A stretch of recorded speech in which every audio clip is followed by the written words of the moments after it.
Hi, KOIN 6 meteorologist Josh Cozart here with the latest update as we are now celebrating October 1st here in the Pacific Northwest, and that means some brand new weather normals for us here across much of our area where we do anticipate cooler conditions to once again return. So really kind of a lot of action really takes place within the next 4 weeks for us here across the Pacific Northwest. Again, thank you for joining us live on this KOIN NOW edition. We're live not only at KOIN.com, where you can get the latest news, weather, and sports updates, but we're also live on Facebook and also on YouTube. Feel free to ask any of your questions. Share this. That way your friends and family are in the know of what is happening here across our area. But we're really going to be breaking down as far as the nice weather goes. We are in abundance of that for us today here across the Portland, Vancouver metro area. You can see the fall colors popping up across our region, anywhere from the valley spots up in elevation above about 5,000 feet. That's where we're actually nearing the peak conditions.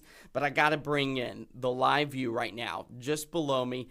That's downtown Portland, Mount Hood in all of its glory, with very little snowfall because we have been extremely warm and we have been extremely dry here across the Pacific Northwest. So we'll go ahead and kind of give you a closer look at some of those trees that are really starting to be the showstoppers. We're talking about the maple trees, the ash trees, and the locust trees. If anything, we're nearing peak for a lot of the yellow ash.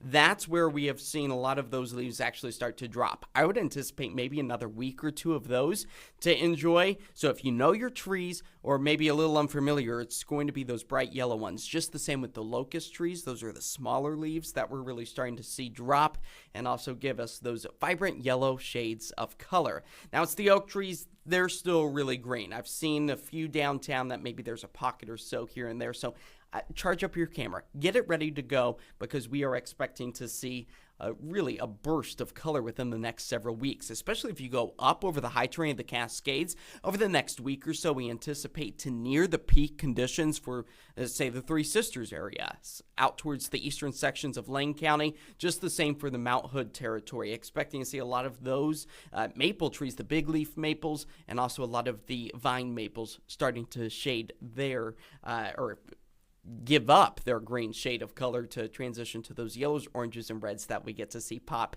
here over the high terrain of the Cascades of much of the Pacific Northwest. So nearing that peak. But as far as the I-5 corridor goes, really starting to see those colors close in over the next week or so. But we don't necessarily peak with our fall foliage here through the Portland, Vancouver metro area or much of the Willamette Valley until we get to about the tail end of October and the first week in November. And then it's quickly over after that, because of the rains, the cooler temperatures, and the wind that typically brings a lot of those leaves down to the ground. But feeling a lot like the fall season earlier this morning for the first day of October. Not necessarily as cold as what we experienced at this time yesterday, but falling back into those 40s for us through the I-5 corridor. Look at Corvallis falling back to 37 degrees in the sub-freezing temperatures seen just to the east of the mountains as well. So if it's not necessarily feeling like fall this afternoon, as we approach the 80-degree mark for the Portland, Vancouver area, at least those early morning lows definitely feeling a bit cooler. Beautiful live look again out across our area. Just stunning pictures out over downtown from the KOIN Tower. And that's where we are currently sitting at 71 degrees. Not a cloud to be seen in the sky. And again, if you have any questions or comments or concerns or just want to say, hey, comment below, either on Facebook or on YouTube. We'll try to get those answers answered for you, the questions answered, I should say, or even just be able to say hello. We'd love to see that as well. As far as our current temperatures go, if you're not in the Portland, Vancouver metro area, up and down the I-5 corridor, getting back up into the low 70s, 72 degrees out towards Tillamook as well. That's a 24-hour temperature difference of really no degree difference, at least for the immediate Rose City, but you look just to the east of the Cascades. That's where we're seeing those temperatures about 15, almost 20 degrees warmer compared to where we were yesterday. Keep in mind, those are the spots that really settled back into the upper 20s, low 30s just yesterday morning. So we were slightly warmer this morning out towards the central regions of the Beaver State. But overall, we are starting to warm things up. Although today likely going to be the peak of the heat that we see over the next several days. As all is calm, quiet, and clear as far as the radar and satellite goes. For the rest of this afternoon, again, climbing back up into the upper 70s in many cases. Again, a beautiful live look out towards the Vancouver area thanks to our Riverview Bank camera. camera. It's not until after sunset that we start to see the temperatures slide back into the upper 60s. We'll start to increase the clouds, and that's where we have our potential for the next chance of some cooler conditions to return and wet weather for some of us here across the Pacific Northwest. As far as the warm temperatures go, this is pretty interesting. September concluding yesterday, we are now in second place and will be in second place for this year of the warmest September month ever recorded here in the Rose City. It was back in 2022 that we managed to sit right around 70 degrees for the average temperature. So that's when you take the daytime high every single day and the overnight low every single day. You average those together, and then you average them within the month together, and that gives us that outcome. So on average, we should be sitting right around 65 degrees for the month of September. But for 2024, going down in the record books for the second warmest September month on record for us here in the Rose City. Of course, that comes off the heels of a relatively dry stretch of weather seen just a few days with measurable rainfall. The breadwinner, that was back on the 25th of September, where we nearly hit a half inch of rain, only about 4/10 or so. But that rain deficit of just about as much as we saw, 3/4 of an inch. So desperately would like to see the return of some of that wet weather for us here in the month of October, because on average, this is our 6th wettest month of the year, typically seeing about 3.5 inches of moisture. We're already starting to fall behind with how dry and how sunny we are to start this brand new month. Yes, we will take it while it comes our way, because we all know that Portland's rainy season is knocking at our front door. But we would like to see the return of rain, not only to reduce the fire threat, but in the long term of things, really kind of pushing back the chance to see active wildfire seasons, even as we're talking about next summer, because every drop of rain is beneficial for us. Overall temperatures also on the decline. 64 degrees is that average daytime high. Of course, that's looking at all of the days and averaging them together. And our overnight low is right around 47 degrees. But when we break down from the start of the month to the end of the month, we're talking about nearly 15-degree temperature swing. 71 degrees, that's our average daytime high temperature for the first of the month of October. But come Halloween, 58 degrees. That's going to be our brand new average daytime high. Yeah, daytime high. Our overnight lows now have been struggling to dip below 58, so it's going to be a bit of a turn of the tides for us here across much of the Pacific Northwest. And part of this big cooling trend is due to the lack of sunlight. Keep in mind, it was just last month we lost about 89 minutes. 89 minutes of daylight.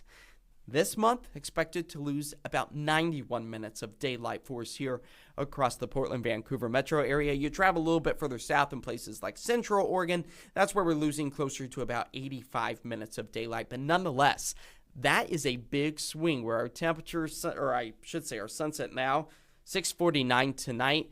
Fast forward to the end of October, and we're talking about closer to the 5 o'clock hour, and that does not even include the time change that we anticipate by the start of November, and that's when it's all done and over with, that brand new sunset time within the 4 o'clock hour. We won't fast forward to that now, but this is all part of that cooling trend and also allowing for a lot of those trees to become showstoppers. Now, what does the Climate Prediction Center think we should see over the next 4 weeks or so?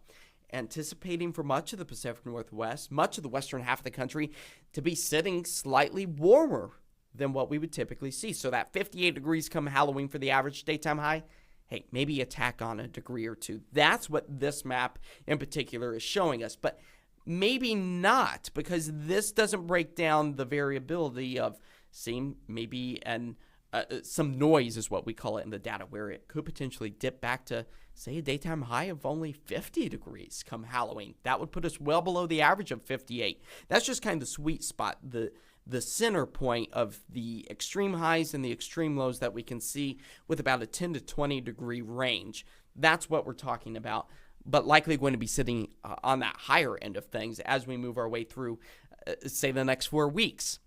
As far as the precipitation goes, we got an equal chance. So again, that puts us in the sweet spot, 3.5 inches. That's our average rainfall for the month of October or so.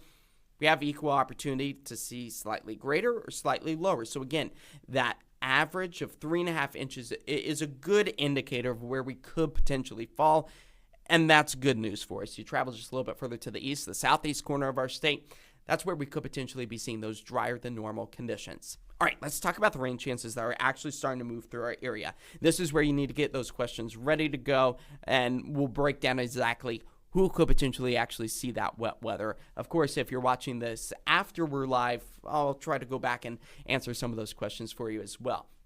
We got a very weak cold front starting to swing through our area. That's where we could potentially see, say, a stray raindrop or two anywhere from Astoria to the southwest corner of the Washington coastline as well. Again, this is a very weak front. Yes, it will be impacting our temperatures as we work our way into the middle of the week.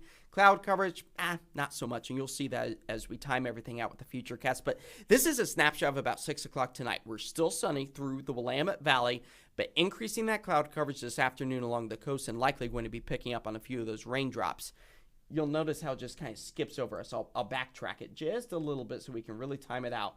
This is about 11:30 tonight. Expecting to see an increase in the clouds for us here in Portland, but you'll notice that the rain just kind of jumps from the Coast Range back over to the Cascades. We're in a bit of a rain shadow here. It's that uplift. So when the winds coming out of the west hit the mountains, they go back up. That's going to give us a better chance for the isolated, very brief rain showers over the foothills of the Cascades themselves, maybe some of the highest points of the mountains. So Mount Hood, Mount Jefferson, the Sisters could potentially pick up on a snowflake or two. Unfortunately, I don't think there's enough moisture in the atmosphere to actually pick up on any of the accumulative rain showers. But nonetheless, we are going to pick up on a little bit of moisture for us here, with the exception of the I-5 corridor. So don't expect anything in the way of wet weather by the time we get to sunrise tomorrow. That's where a few lingering clouds will remain. And you'll notice the futurecast looks a little on the aggressive side. Not likely going to be seeing widespread cloud coverage. That gives us those gray days. These are a lot of those high thin cirrus clouds. So what we're seeing just below me, not going to be an exact picture, but we will enjoy the sunshine. We will enjoy those high thin cirrus clouds that kind of filter out some of the harshest of the sun's rays. That's going to be the case Thursday morning as well. And the Thursday afternoon, we're going to be kind of like a broken record. But you'll notice we start to pick up a little bit on those east winds, the downsloping winds, the winds that race out of the Cascades. They typically warm up, speed up, and dry out. It's not going to be a big east wind event like what we might imagine back at the beginning of September, but nonetheless, this will help to rebound those temperatures after the front cools us down. On Wednesday, of course, we'll give you that temperature outline in our 7-day in just a few moments. Or we'll jump to it right now as I click a wrong button. But as far as the temperatures, we'll just give you a snapshot of this. That's where we expect to see us really kind of climb back up into the mid-70s by the time we get into Thursday, and then also by the time we get into the weekend. Likely going to be taking shape quite nicely for us here across the Pacific Northwest. But you'll notice we kind of have that teeter-totter effect where temperatures fall thanks to that cool front, I guess we'll call it, on Wednesday, falling back to about 69 degrees or so. And that's where we expect to see temperatures kind of waver back and forth like that over the next several days. So what's actually causing all of those ebbs and flows? Well, we can talk about it here when we look at the synoptic scale of everything. A ridge of high pressure building over the western half of the country. That's going to be pushing a little bit more of that heat in our area for today. A trough, the cooler blue colors, the low pressure system, it's going to slowly try to push its way further to the south. But hey, a ridge, it takes over once more. That's going to be allowing a lot of that desert southwest heat to get kind of wrapped up around the high as it moves clockwise. It pushes its way back into western Oregon, southwest Washington. That's going to keep us, again, warmer by the time we get into Thursday. So there's only a blip on Wednesday where daytime highs will struggle to even hit 70 degrees. So the mild temperatures overall, that's what's expected for this first week as we work our way through the month of October. So tonight, increasing clouds here in the city. 50 degrees are expected overnight low. Wouldn't be surprised if a few 40s find their way into places like wine country, over the foothills of the Coast Range or the foothills of the Cascades, likely also going to be cooler due to the higher elevations. Winds, however, will be out of the north-northeast at about 10 to 15. For tomorrow, yeah, it's cooler. Upper 60s for us, a little bit more sunshine, those high thin cirrus clouds. Winds out of the north at about 5 to 10, although I do anticipate the winds to be slightly on the stronger side as we work our way again into pretty much the Wednesday and then Thursday as well. So our temperature breakdown, it does give us that chance for those ups and downs. Again, today, the hottest day over the next 7 days. Now, our next chance of rain, that does come on Friday. Another weak front kind of pushes its way through the Pacific Northwest, and that's where we anticipate temperatures to be on the cooler side, low 70s. Again, these rain showers, unfortunately, not widespread, not majorly impactful, although we will take any moisture that Mother Nature throws our way. But a gorgeous weekend taking shape. Great for maybe a pumpkin patch or heading outdoors in any form of fall activities that you think are ideal for you. Really something that we can look forward to here in the coming days. So that will conclude this KOIN Now special edition as the month of October gets well underway here across the Pacific Northwest. Really some nice conditions to be had. Get out and enjoy it while it lasts before the rainy season takes over. But again, thanks so much for joining us for this special edition of KOIN Now, live on all of our streaming networks. And you can always get the latest news, weather, sports updates right now at KOIN.com. And be sure to join us live on KOIN News starting at 4 o'clock. And don't forget the presidential, or vice presidential, I should say, debate happening tonight with a special edition of the CBS Evening News starting at 5 o'clock. We'll catch you there tonight.